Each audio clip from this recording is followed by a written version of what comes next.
5. It's a little bit like saying, oh, yes, there's an outside chance that pigs will fly, and therefore you're going to say, yes, it's possible pigs will fly, but it's functionally meaningless.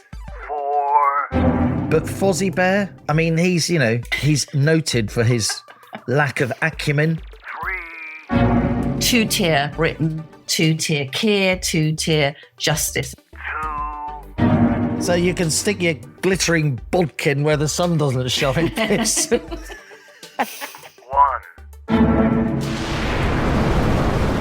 We have liftoff. Welcome once again to Planet Normal, the Telegraph podcast with Allison Pearson. Hello. And me, Liam Halligan.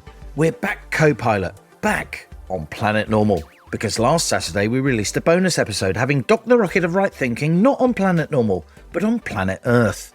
Interviewing Northampton mum Lucy Connelly, recently released from jail, having served well over a year inside for a tweet she quickly deleted. We spoke to Lucy on the main stage at the Reform Party conference in Birmingham. Planet Normal regulars are encouraged to have a listen. The reception she got was remarkable. And so were we. Reform's biggest ever conference, held last Friday and Saturday, felt more like a rally. Nigel Farage's party is now consistently ahead in the polls, as it becomes undeniable to even his most ardent critics he could be Britain's next Prime Minister. The conference was disrupted, of course, by Deputy Prime Minister Angela Rayner, who resigned just hours before Farage's big speech. And despite the energy and glitz, proceedings were light on policy, not least economic policy. The subject of my latest Telegraph column, link in the show notes to this episode. Having returned from Birmingham, you unleashed a howitzer of a column in Wednesday's Telegraph, Allison, calling Mark Rowley, the head of the Metropolitan Police, a muppet. And I thought Scooby-Doo was this podcast's favourite kids' show. And as Keir Starmer struggles to keep control of his party, as awkward candidates emerge, as Rayner's potential replacement as Labour's deputy leader, Peter Madelson comes out from the shadows, the UK's US ambassador becoming embroiled in the Jeffrey Epstein scandal. Good to be back with you, Allison. It's safe to say we had a pretty good time in Brum. But let's start with the Muppet Show, shall we? Well, I think I'd like to begin with an apology to the Muppets, because clearly very unfair to compare Kermit and Miss Piggy to Sir Mark Rowley, the Metropolitan Police Commissioner, who wouldn't hold his own on the Muppets, would he, Liam, really? Look, Kermit is very clever, as is Kermit's little nephew, Robin. Yes. Miss Piggy's very clever, but Fozzie Bear, I mean, he's noted for his lack of acumen. In case listeners are wondering, why is she calling Sir Mark Rowley a Muppet? It's because a couple of videos have come to light of members of our police force arresting members of the public for saying Muppet, which is, of course, the reductio ad absurdum of free speech debacle, isn't it? But yeah, we had a lovely time, didn't we, in Birmingham? It was quite daunting. The stage at the NEC is a sort of size of Wembley, isn't it? And that was, me, I'm much more comfortable in recording Planet on my little cupboard, trying to do it on this sort of vast pitch. But Lucy Connelly, who was our special guest, acquitted herself with great aplomb. She's remarkably calm and thoughtful, isn't she, Liam? She is, and she was on Saturday. I thought she was very sure-footed. As we introduced her on stage, there was pretty much an instant standing ovation from the crowd at Reform. It wasn't uncontroversial among some observers that we interviewed her, of course, but certainly at the Reform Party conference, I think pretty much everyone there sees her as some kind of symbol of the way the UK has lost the art of free speech. Of course, the tweet that she put out in the aftermath of the Southport massacre in July 2024 was very nasty. Of course, we don't condone it. And Lucy, to her credit, repeatedly apologised and said how wrong she was and how stressed she was.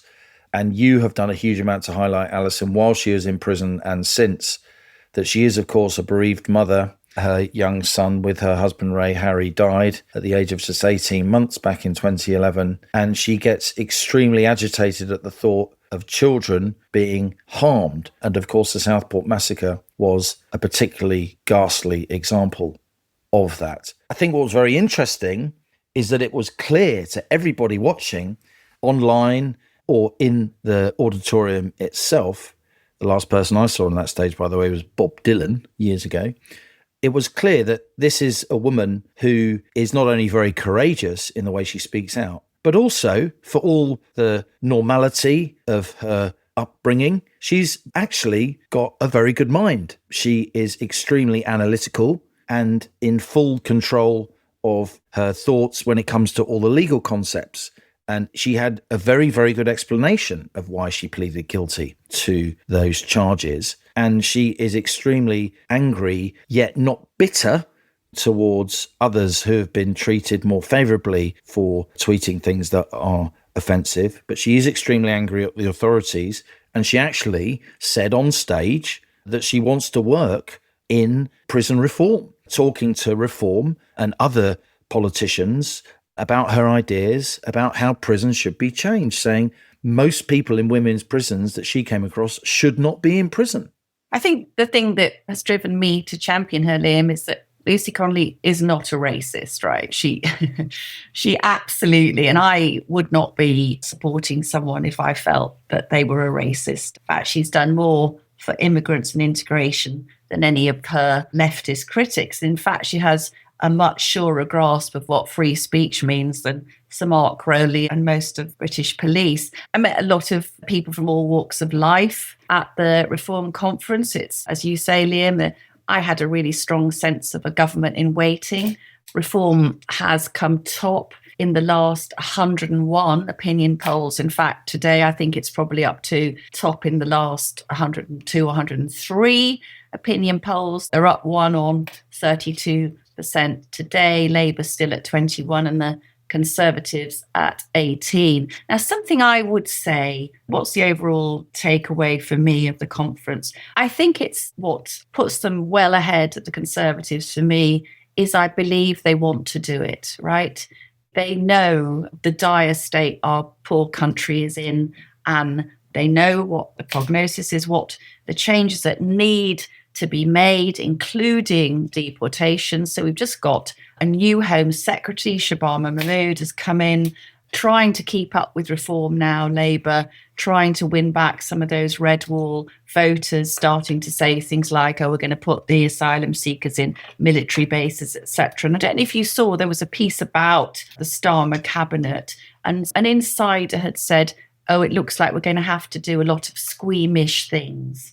And I thought, nobody at Reform thought they were squeamish things, right? They want people, they want illegal people to be deported from our country, and they don't consider that to be squeamish. What they consider it to be is putting the British people first. And I did a panel, Women in Reform panel, with three extremely impressive women, far more impressive to my mind than the women who are jostling now to become Labour deputy leader. Layla Cunningham, actually a modernised Muslim, if you like, with 7 children. Laura Ann Jones in the Welsh Senedd, who's defected from the Conservatives. And absolutely brilliantly, Liam, Sienna Churcher, 18 years old, a Reform councillor in Barrow, who's defied the horror of her peer group to join Reform. Sienna's speaking out on behalf of women and girls, and there have been rape, grooming gangs in Barrow. And I was there when Sienna met Nigel Farage, and Nigel inquired pleasantly what Sienna would like to do. And she said, become Prime Minister. So I thought, Before you, Chuck.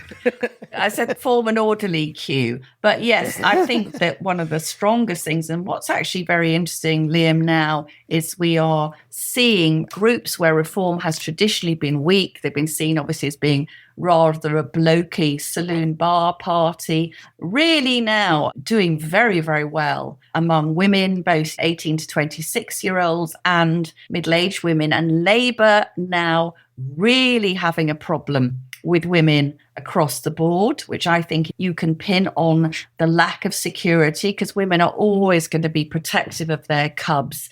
And Labour is seen as not being strong on security or defence. And we're also seeing Reform having a healthy lead now among 20-somethings, so a much, much younger demographic. And I do agree that there's a lack of sort of heft with some of the economic policies, but I think we can put that down to none of the political class really want to confront the country with the scale of the economic problem, which you've been going around, haven't you, outlining so brilliantly.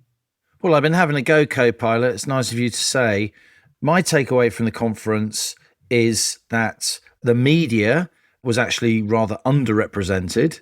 I think there were about a tenth of the people there from the BBC who would attend Glastonbury, for instance. Yeah. Also, it's fair to say there weren't that many corporate stands there No. at these party conferences, whether it's the governing party, the main opposition parties. You know, you've got big accounting firms there, law firms, all kinds of people selling all kinds of things and wanting to see and be seen in and around power. You know, I've attended dozens and dozens of party conferences over the years as a journalist for pretty much all the main UK political parties and some of the minor ones as well. Yet at this conference, you had a couple of stands for a couple of companies selling Bitcoin depository facilities. No, me neither. Gold bars. You had the Taxpayers Alliance. And you did have Heathrow Airport who were there, who were at a lot of the party conferences. But very, very few corporate donors wanted to be seen there. Now, I certainly bumped into and clocked and nodded at various business titans, not least financiers and people from the City of London who were there sniffing the air, watching what was going on, but they don't want to be seen. And for me, if this time next year Reform has a conference and all the big corporates are there, that will be a real game changer. On the demography of the people there, yes, lots of young people, lots and lots of young people, and not just sort of young blokes, but as you say, young women too. A lot of people who looked as if they voted Conservative all their life, and also quite a lot of people from the so-called Red Wall. It was quite a mixed crowd. It strikes me, though, that Reform do have to really get their arms around a policy offer that they can credibly put forward. I do think there are splits within the party, even at the very, very top. You have some people at the very top of Reform. It's all about, we got to get the state smaller. We can't risk the kind of fiscal implosion that I've been writing and broadcasting about. We've got to absolutely grab hold of the public finances and shake some reality into our political and media class about what we can spend and borrow and what we can't spend and borrow. Then you have another part of Reform who are all about, no, we've got to go after the Red Wall. We've got to spend big. We've got to hand out loads of benefit baubles. And Reform really do have to square that circle. But that is what politics is. It's often about, you know, looking in both directions at the same time, with respect, speaking out of both sides of your mouth and saying different things to different people. Whatever part of the political spectrum you come from or none, as an objective journalist, I have to report this was a very impressive event. I thought the organisation was pretty tip-top. And when the news came in on Friday lunchtime that Angela Rayner had resigned and Farage wasn't due to speak until that evening, Reform, as a sort of nimble organisation, they immediately changed their party conference schedule to get Farage's speech out immediately before a government reshuffle took place. And of course, a lot of the Westminster political editors, they left Reform and then hot-footed it back to Westminster for what was a bigger story. You know, the government of the day is reshuffling and the second most powerful person in the government is on her uppers. And I think to some sense that kind of helped Reform because there was less scrutiny during the conference from the big beast political journalists than there otherwise would have been.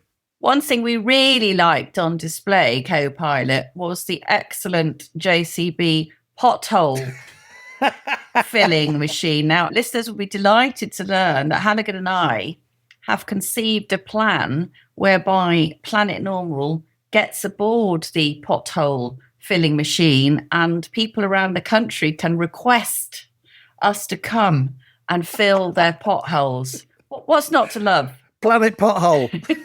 We're going to call it a podcast, not a podcast. You just want to wear a yellow hard hat, I know. Driving that. Imagine me driving that up a motorway. It'd be fantastic. You'd be like that episode of Top Gear where they put Sister Wendy, the nun in the monster truck. Excuse me. Excuse me, Sister Wendy. I tell you what did impress me, and I think listeners who have question marks might be very interested in this, overhearing some very, very high-level discussions about if Reform get into government, what do they do now to tackle the fact that the left, there's been this Marxist, what they call the long march through the institutions. So we're seeing the judiciary now, activist judges refusing to deport people. We're seeing all manner of two-tier Britain, two-tier Keir, two-tier justice. And they were really talking about what they would do in the first few weeks of a reform administration, including, as Zia Youssef has revealed, putting a lot of very, very experienced people in the Lords who would be in the cabinet and who would come in and who would immediately start pulling out the tentacles, these Marxist tentacles, which have absolutely blighted our institutions and taken over our country. And that brings us on neatly, Liam, to this Muppet, Sir Mark Rowley, because this week actually is one small victory for Pearson Kind and for the Daily Telegraph, because the head of the police watchdog has just said today, Wednesday, that non-crime hate incidents should be scrapped. Listeners will know I had my own brush with police back on Remembrance Sunday. And Sir Andy Cook has urged forces to use common sense, focus on issues that matter to the public. He said that free speech must be protected and the police have to separate the offensive from the criminal. Well, here, and I think it's worth saying, Liam, that what happened after a very infamous incident last week, we talked about on the podcast, of Graham Linehan, the wonderful Irish comic writer, grotesquely being arrested at Heathrow by 5 armed officers for transgender tweets. And there was a huge outcry. And even the lefties who would normally defend that kind of thing did think it looked a bit police state. Now, Sir Mark Rowley, who is the Commissioner for the Metropolitan Police, was clearly rattled, I would say, by that huge criticism. And he came out and said he wanted Shabana Mahmood, the new Home Secretary, to change the law so police are not obliged to record or investigate complaints when there's no evidence the suspect intended to cause real world harm. And Sir Mark said it would be nice if officers could be given more discretion to use common sense. Now, this is absolute disingenuous muppetry to the max, co-pilot, right? It is crystal clear, as any British person could tell you, that the police have huge discretion to ignore complaints, even serious crimes, as we can see every day with phone thefts ignored, shoplifting has essentially become legal, carjacking, oh, we might send you a crime number, burglaries, help yourself, lads, child gang rape, oh, no, sorry, cultural sensitivities. So it's absolute nonsense of Sir Mark to claim his officers were unable to use their common sense and not send that mob to terrorise Graham, I would say. So that now has caused, as I said, has caused a huge pushback from people like Baroness Emma Nicholson. I can strongly recommend Planet Normal listeners look up Baroness Nicholson's absolutely brilliant Jane Austen-esque letter to Sir Mark, accusing the Met of allowing itself to be exploited as tools in a campaign by this former police constable, Lindsay Watson, a long-time Linehan trans antagonist. And Baroness Emma's letter, beautiful letter, concluded, instead of blaming Parliament for your officers' inability to think for themselves intelligently, perhaps you might firmly tell them, please, to stop being stupid. It was rapier-like. It was a crossbow bolt of a letter. It was. Absolutely.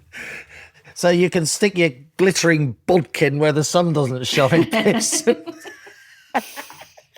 So it does now look like the tide is turning, Liam, on the non-crime hate incidents. Listeners will know I'm still pursuing my legal action against the police, and I'll be keeping you up to date with that. I just want to tell everybody, actually, that we now have the body cam footage that the police officers wore to visit me, and they're standing outside the door before they ring the doorbell, and one of them says to the other one, Daily Telegraph journalist. So I had hoped against hope that it wasn't political, that I was just a random person they decided to go after. But I'm afraid to say, Halligan, that my worst suspicions were aroused, although I'm pretty sure that Essex Police would deny them. So that's going ahead. And I just want to say now that getting rid of non-crime hate incidents, that's a good sign, that's progress. But what we really are going to have to see now, and I do believe if we get a reform government, the dreadful College of Policing, which is woke central, which is responsible for arming decent police officers with these absurd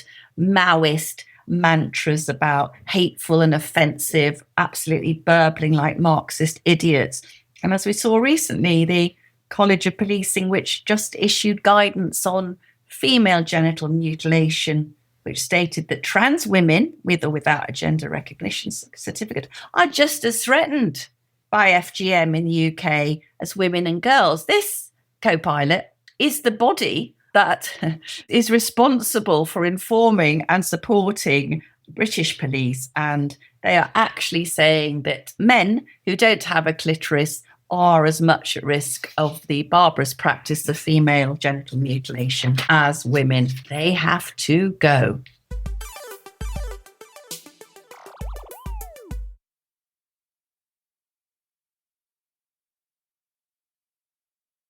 Now, this week's Planet Normal guest is Kathryn Porter, an independent energy expert who combines detailed scientific and engineering knowledge with the ability to speak and write in clear, accessible sentences. Indeed, Kathryn often graces the pages of our own Sunday Telegraph, and we've put the link to her columns in the show notes to this episode. Kathryn holds both a master's degree in physics and an advanced management degree and works with companies across the energy sector, from producers and generators to large energy consumers, advising on new projects, procurement, and the impact of regulatory and market change. In his latest reshuffle, Keir Starmer reportedly wanted to get rid of Energy and Climate Change Secretary Ed Miliband, but Labour's hard left fought back, and the Prime Minister was, we're told, forced to back down.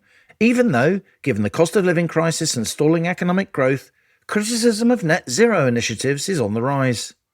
With this in mind, I started by asking Kathryn Porter how she thought public attitudes towards net zero have changed over the last couple of years. I think people are starting to become more conscious of the costs and sacrifices involved. I think that to begin with, and certainly around the time that the Climate Change Act was passed, it was all, let's save the planet. And what sort of a psychopath doesn't care about the environment? So everybody was seemingly on the same page. And the net zero target seemed a really long way away. And we made sort of early progress. In fact, we actually made quite a lot of progress dating back to the 90s, because we used to have a primarily coal-based power system. And obviously, if you think back to the time of the miners' strikes, coal went into decline. And broadly around the same time, we discovered gas under the North Sea. And gas happens to be far cleaner as a fossil fuel than coal. And so when we switched from coal to gas, because of resource management reasons, we managed to achieve quite a lot of decarbonisation. But unfortunately, that's now being used as evidence that you can decarbonise whilst maintaining economic growth. And that's not entirely true, because that benefit that we had was about optimising our own natural resources. It wasn't about imposing sacrifices, which is where we've got to now. Now we're trying to move to the next step, and you can't do that without sacrifices. So now they're talking about we have to heat our homes differently. We have to heat our homes less. There's an implied assumption that we will travel less and we won't fly as much, and also that we'll change our diets. And these are things that are now starting to trickle through in the form of things like heat pump mandates and electric car mandates. And all of a sudden, people are being confronted not just by the fact that energy has become very expensive because of the need to subsidize renewables and completely reconfigure our electricity system to accommodate them, but also all of these other sacrifices that nobody really ever asked them about, and they're not really sure they want to do. And I think all of this is sort of coming to a head at the same time. I've followed your work for a number of years, Kathryn, and have learned greatly from it, if I may say so. I think I'm a little bit similar to you in the sense that I do care very deeply about the environment, but as a technical person, as an economist, I've thought it was the right thing to do to focus on the mechanics of delivery, the realities of delivery, rather than just political posturing and sort of sloganeering, if you like. Where does the UK, with that in mind, stand now when it comes to our energy prices in an international context, our energy prices for both households, our utility bills, but also for firms' energy prices, obviously feeding into supply chain costs and therefore into inflation and the cost of living. To what extent is Britain an outlier when it comes to energy prices? And to what extent is that outlier status connected, in your view, Kathryn Porter, to our net zero policies? Okay, well, so before I answer that, I just want to put our emissions into context. The UK is responsible for 0.8% of global carbon dioxide emissions. So with that in mind, we have the highest industrial electricity prices in the developed world and the fourth highest domestic electricity prices in the developed world. So we are choosing, despite having only a tiny, tiny proportion of global emissions. And honestly, if we reduced all our emissions to zero tomorrow, it would make no difference to the climate at all. We are harming our economy, we're harming our industry, and we're harming households who increasingly struggle with fuel poverty. That's well put. And tell me to what extent you think these high prices, which I see really impacting the UK economy now, really leading to divestment decisions, firms moving overseas, how can they be linked to net zero policies? Because all we ever hear from Ed Miliband is that renewable energy is cheap energy. Well, I'm afraid that's just simply not true. And it's because they're focusing very narrowly on the short run marginal cost of energy. So that's the cost that you incur at the moment of generation. But nobody really cares about that because as a consumer, that's not the only thing you pay. As a consumer, you have to pay not only that generation cost, but all of the costs involved in bringing the development to the point it can generate and then bringing that electricity to your home in a stable and reliable way. And so, first of all, although the wind and the sun are free, and you think, okay, fantastic, that obviously means that your wind and solar electricity will be free. The machines that you need to turn that energy from the wind and the sun into electricity, well, they're not free. They're actually extremely expensive. It costs billions of pounds to build wind farms. And so you have to subsidize that because they can't earn enough money from selling their electricity in order to pay for those machines. But even at the current prices that they receive, which is higher than the prices of generating electricity with gas, they still can't cover their capital costs.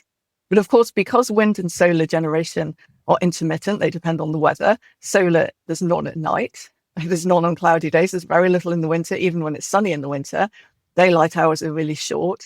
Our peak of demand in the winter is at dinner time, which is after the sun has set. And we can have up to 3 weeks with no wind. So you have to then pay for things to be available to fill in those gaps. And that means the reliable thermal generation. And so that adds billions of pounds a year of cost because when it's windy and sunny, you get the wind and solar. And so the gas generators can't run. So they don't earn enough money to cover their fixed costs. So we have to pay them extra money so they don't close. This is called the capacity market. That's adding a couple of £1 billion a year onto bills. Then you have the fact that you've got to connect up all the renewables. They have low energy density. That means you need a lot more space, a lot more wires to connect them up. If I wanted to connect a good sized gas power station, 800 megawatts, I'd need a single grid connection. If I wanted to connect an equivalent sized wind farm, that's about 60 turbines. They each need connecting up, but they're only going to work a third of the time. So to get the equivalent annual amount of energy, you need something like 150 different turbines. So that's a very significant increase in the grid infrastructure that you need to build. And obviously that gets added to bills. And then you have the fact that each gust of wind and cloud affects the generation that you get moment to moment. And electrical equipment is just very sensitive to the balance between supply and demand. That has to be matched quite closely in real time. So if all the time you've got gusts of wind and clouds disrupting that balance, it becomes more expensive to manage. And again, that balancing cost has been growing by billions of pounds a year. So all of this stuff has to get taken into account when you look at the cost of renewables. And when you add it all up, you discover it's actually quite a lot more expensive than generating electricity with gas or nuclear. You recently wrote what I thought was a very eye-catching piece in the Telegraph about the UK's reliance on Norway, on energy and indeed gas pipelined across the North Sea. And in that piece about Norway, as you have done a few times in recent months, Kathryn, as have other experts, you raised a genuine possibility of so-called outages in the UK, what we used to call blackouts. Have we come close And is that a genuine possibility? So we have come close, surprisingly, at the beginning of this year. And one of the reasons was that quite a few of our import cables were on outage. And this is kind of ironic because NESO, the system operator, produces this winter outlook. And in it says, oh, yes, in the early weeks of January, we're quite vulnerable because often cables go on outage at the end of the year. Obviously, factories and so on close over Christmas. And sometimes they're late coming back. And if you have a cold snap early in January, then that can cause trouble. And that's pretty much what happened. We had a cold snap. We had lots of cables on maintenance, and also the system operator NESO incorrectly forecast the demand. And so it didn't manage the resources it did have that day particularly well. And that caused us actually to get into some potential difficulties. We were okay, but had a couple of large power stations broken that day, and this is not an unusual thing to happen, then we might have been in trouble. Now, we're approaching a situation as we come towards the end of this decade of those difficulties becoming more frequent.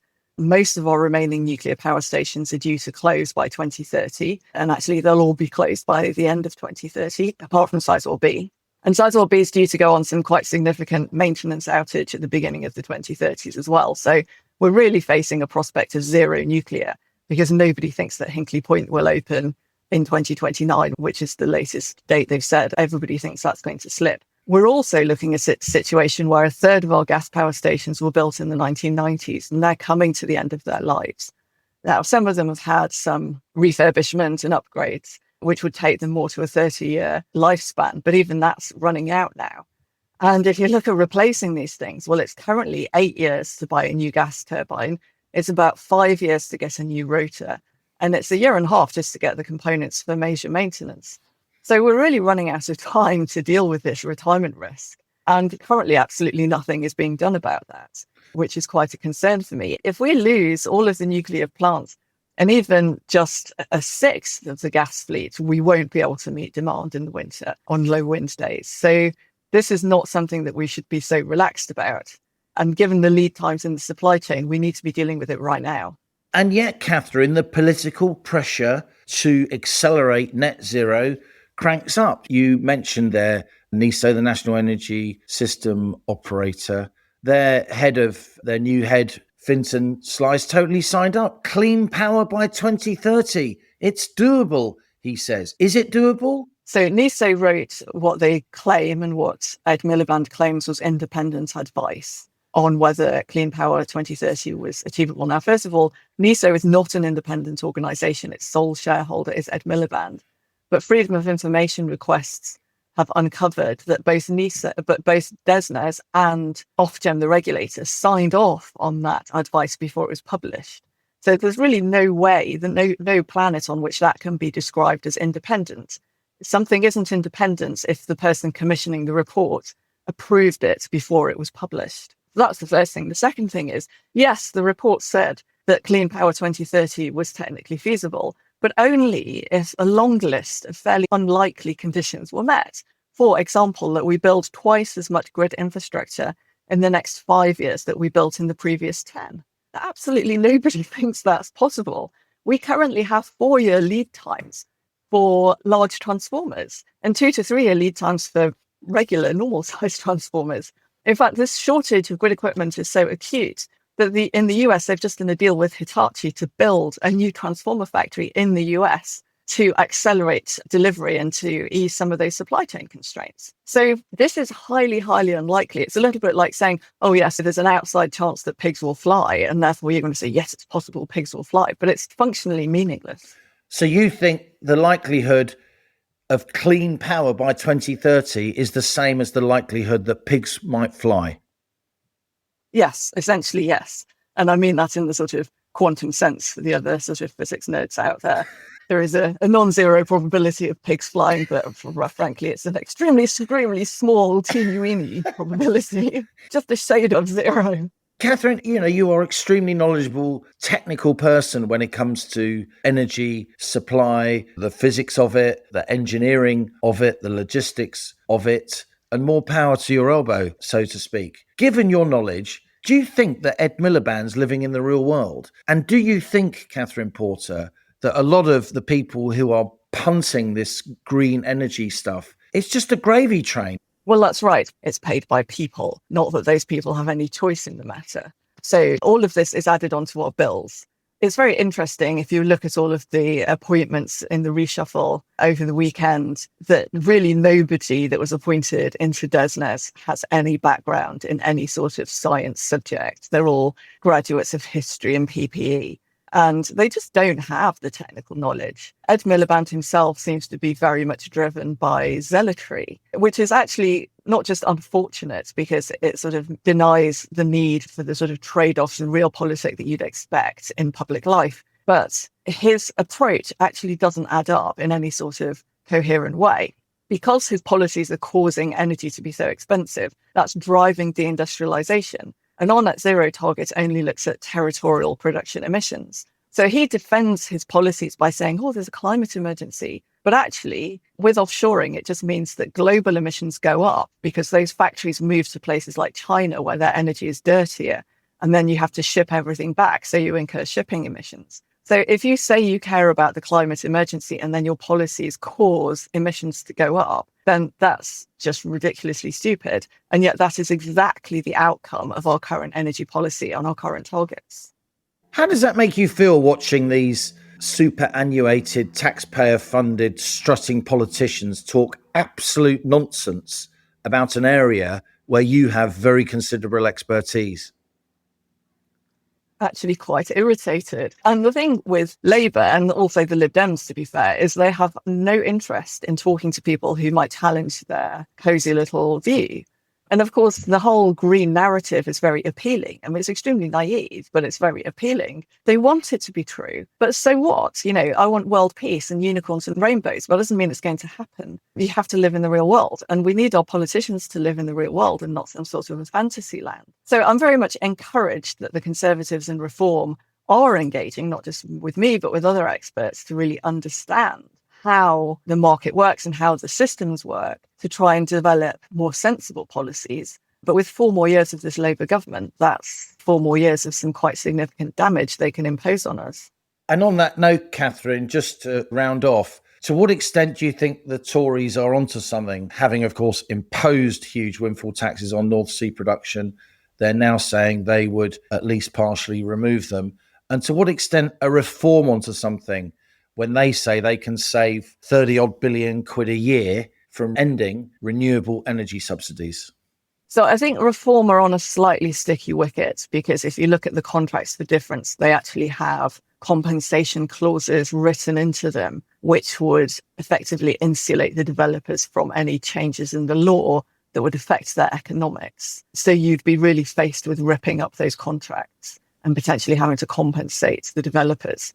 Now, I do think there's some wiggle room there because these companies presumably want to have a long-term relationship with the UK and continue doing business here. So there can be some carrot and stick involved, but it won't be straightforward. Although anything from this point onwards, and having told them that he'll tear up AR7, which is the new round that's just currently underway now, that's a much stronger position. I think the developers will struggle to defend signing those contracts, knowing that they could get repudiated by a Reform government, given Reform is currently leading in the polls. You couldn't say that's a far-fetched scenario. The Conservatives on the windfall tax are on very solid ground. There's some peculiarities of the North Sea tax regime, which mean that the size of these taxes and the way they're accelerating the decline of the basin means that actually the Treasury is going to have to fund decommissioning rebates of several £billion a year once we get into the 2030s. That's far earlier than was previously expected. And because it's just outside the Office for Budget Responsibility's 5-year horizon, it's not really on the radar. But I think as more people understand that's coming, the Conservatives changing their strategy and saying we want to promote more production in the North Sea will be something that the markets will understand very readily because obviously they're going to want to defer those huge liabilities. I think what's interesting with the Conservatives is that having left office, they've really understood that the civil service was kind of penning them in and restricting their access to information, which led to some pretty poor decision making. And so since leaving office, they've been doing quite a big exercise in, wow, there's a lot more information out there. There's a lot more diversity of opinion on these topics that we need to be across before we can actually make sensible policy. And they're doing their homework on that at the moment. So I have some sympathy with the fact there's a sort of a lack of policy news flow coming out on this, because it's actually quite a big exercise they're undertaking behind the scenes. Kathryn Porter, great to have you on Planet Normal. My pleasure. So there you go, Allison. Kathryn Porter, who has really emerged in recent months as a formidable voice, I would say, on the national stage when it comes to net zero. I do identify with her in the sense that, I care deeply about the environment in the way I know Kathryn does. And yet, particularly in her case, she has serious, detailed, technical expertise when it comes to actually delivering electricity. She really does know the ins and outs of the policy, which is very complex in this area. And I think she made some extremely powerful points. She certainly did. And I just wish that people of Kathryn's eminence with the grasp of their subject were in government rather than the absolute numpties we've got. I think she was right to say that people are very much waking up to the sacrifices involved in net zero. What jumped out at me, of course, we've got the highest electricity prices for manufacturing in the developed world, which means no one is going to want to come here. And in fact, we've just been seeing, haven't we, Liam? We've been seeing people like Jim Ratcliffe, our largest chemical manufacturer, diverting $3 billion to the United States. Our domestic energy prices, our manufacturing energy prices, all steered by, as Kathryn said brilliantly, by this Ed Miliband, with the situation that, pigs are indeed more likely to fly than us to hit this target, which even if we did hit the target, and this is the tragedy, Lynn, it would be hilarious if it wasn't actually our country committing suicide. We're committing economic suicide, and not for any huge improvement in the atmosphere. As Kathryn pointed out, we are responsible for such a tiny proportion of these emissions. What's really galling to me, Allison, isn't just the reality that the UK is such a small share of global emissions, and China's still building multiple new coal plants every year, and we're sort of exporting our emissions by closing down our own North Sea oil and gas complex while importing tons of liquefied natural gas from elsewhere, which of course involves huge emissions because you're having to liquidize and then regasify the gas, which uses huge amounts of energy. And then, of course, you're sticking it in diesel-powered freight ships that go across the Atlantic and from the Middle East, from Qatar and elsewhere. Completely nuts. Even more galling than that to me, and I loved Kathryn's response when I asked her about this, she said she was rather irritated, is you have people strutting the political stage who not only know absolutely nothing about the specifics of the science and the engineering, when anybody who's, you don't have to be a scientist or an engineer, somebody like Kathryn, to just get your head around things. They don't only not know it, they don't want to know. Ed Miliband, in my experience, doesn't want to hear about any realities of logistics and engineering that get in the way of his great green vision. It literally reminds me of some of the more arcane sort of Marxists that I've read about in the early history of the Soviet Union. They do not want to hear about realities that may sully their ideological purity. This guy is messing with the electricity supply of the sixth biggest economy on earth. And Kathryn, because she's a remarkably responsible, non-alarmist person in my experience, when she says we came quite close in January, she wasn't joking. She was not joking. And when she says that there's going to be a big crunch because Hinkley's not going to be ready, even though it's the biggest construction project in Europe at the moment, down there in the West Country, and our gas-fired power stations, many of them are on their knees, and the rest of our nuclear fleet's on its knees, and you have all this mad intermittency. This should be front and center. And a bit like, I don't think the political and media class in this country is really going to understand the extent of the fiscal challenges facing the UK until there's again, I do not want this to happen, until there's like a proper fiscal meltdown with gilt yields spiking and maybe even some kind of technocratic government imported into the UK, as happened in Italy in the early 2010s. It's in the same way as I think that on economic policy, I think when it comes to the realities of net zero, the difficulties of making such a transition so quickly as preening, virtue signaling politicians want, I don't think those realities are going to come to the fore and be considered by our mainstream politicians until we have an outage, until we have some kind of really bad situation, which will lead to proper human suffering. Nigel Farage, this is a very odd thing to say, but Nigel quoted Lenin at me, and he said, the worse, the better, right? So I know what he meant. The worse, the better. We are now in a situation where both with the economy and with net zero, the worse it gets, the better. And why? Because that's going to be the only thing that's going to put the sort of seismic shock through an absolutely supine media class and political class. I think that Channel 4 News will go on churning out net zero propaganda until the cows come home, or until the cows stop farting anyway and are replaced by plastic cows. But the worse, the better. And I think it's very interesting that if rumours are to be believed, that Keir Starmer wanted to get Miliband out of the energy brief because he's trying to restore some kind of middle-ranking Blairite sanity to the cabinet. But Ed Starmer is so weak, and Ed is so popular, unaccountably popular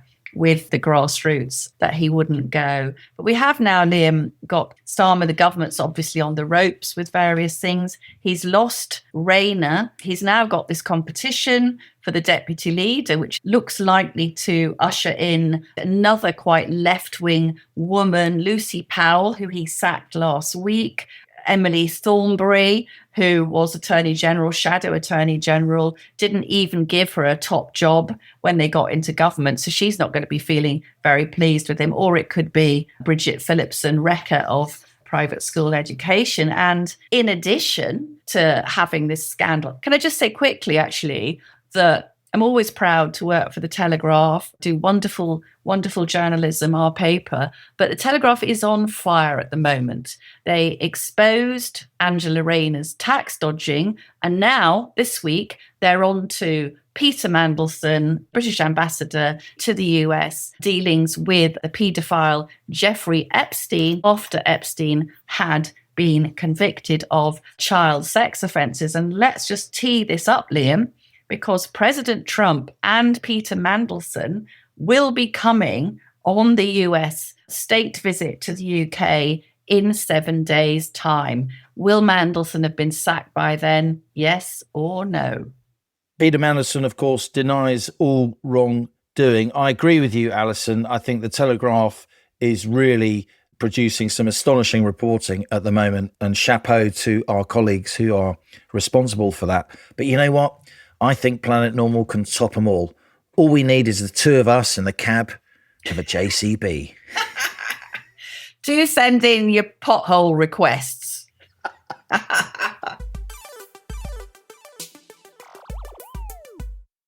Now on to our listener emails. Your messages sent to planetnormal@telegraph.co.uk. Please keep them coming. We learn so much from you, the citizens of Planet Normal. I'll kick off because we met some lovely Planet Normal listeners, didn't we, Allison, at the Reform Party conference. Susie from Norfolk and Mandy from Wales among them, two great friends who travelled together to come to the conference. Dear Allison and Liam, as promised, here is our first ever missive to our beloved Planet Normal co-pilots who landed at the Reform Conference in Birmingham for a brief terrestrial visit where we had the unexpected pleasure of meeting you both.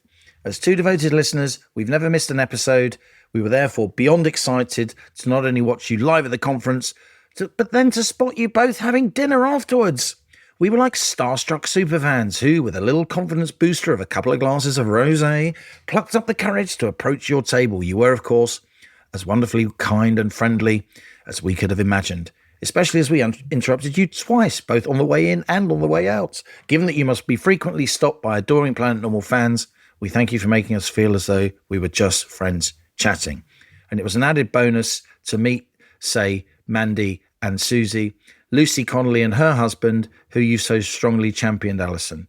Heartwarming to see the reception she received. She's an amazingly strong woman, so wronged by our so-called justice system.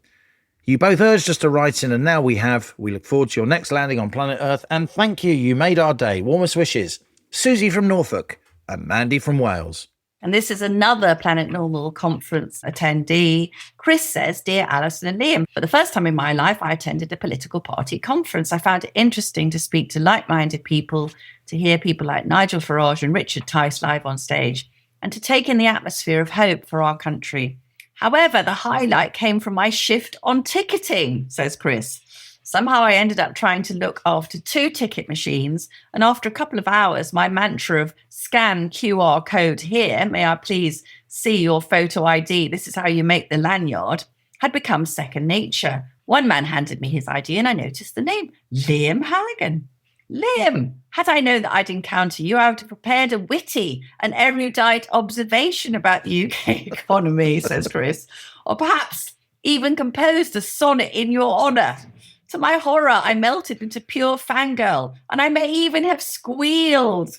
I do recall that I managed to shake your hand and stutter out my gratitude for Planet Normal and how it kept me sane during the disastrous lockdowns.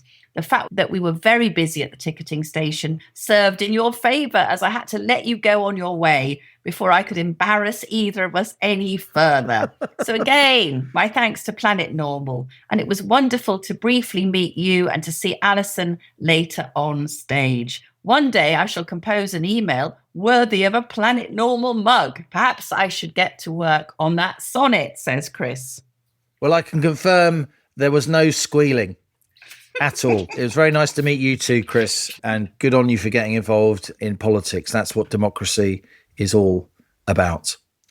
Now, Allison, in response to your piece in Wednesday's Telegraph, we've had a tsunami of emails on that, on Sir Mark Rowley's attempts to blame Parliament for police following up so many non-crime hate incidents, 30 a day, as we've learnt, 10,000 per year. And some of those emails have even come from within the police force itself. And Sue is one of those. Obviously, we won't give any more details about her. What's wrong with the public these days that they're so ready to waste police time on making such complaints? Like the NHS, the police are now so taken for granted due to many people's sense of entitlement that they bother them with hurty words nonsense. The rights of victims outweigh any discretion any single officer has. So if a bobby picks up such a report, if he or she were to say to themselves it's rubbish and write it off, and the victim doesn't like that, you can bet that cop will be disciplined for not bowing down to said complaints. All this is watched over by left-wing civilians in desk roles who go through crimes, making sure the officers have treated that crime seriously. I can assure you, says Sue, every officer out there would much rather be out looking for thieves and burglars. And don't mention the extreme reactions to domestic incidents these days. That's where the resources go, in case you're wondering. A couple having any argument can expect for one or the other to be arrested, just in case something were to happen. We've become so desperately proactive that the UK is veering towards minority report policing.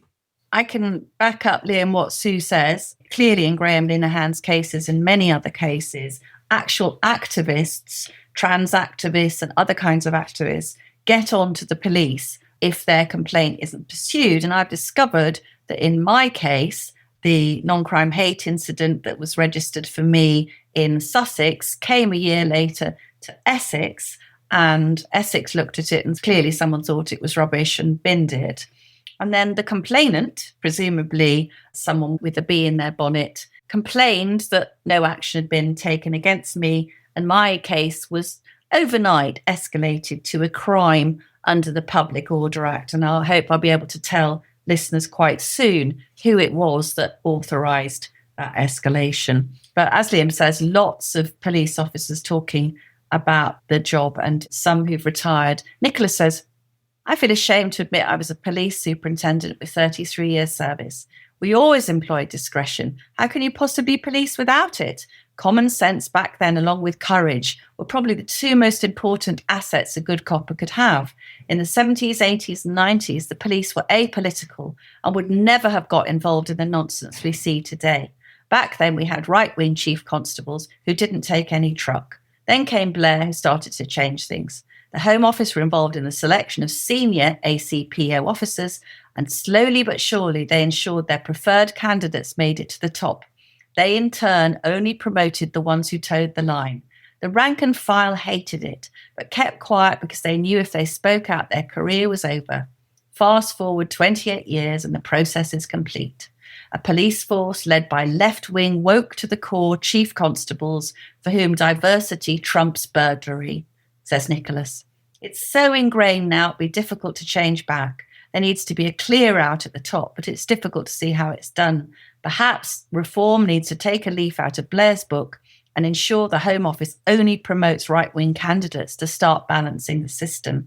Hard to do, of course, when the Home Office is led by so many lefty civil servants. What a mess, says Nicholas. You reap what you sow, and boy, are we reaping it now. And this is from Liz, not in the police service, just a member of the general public. A young man I know in London was recently held in a headlock until he passed out. Was thrown to the ground, smashing his head open, and then liberated of his wallet, keys, phone, and watch. His bank account was then emptied too. He's still not heard from the police. It's been 2 weeks.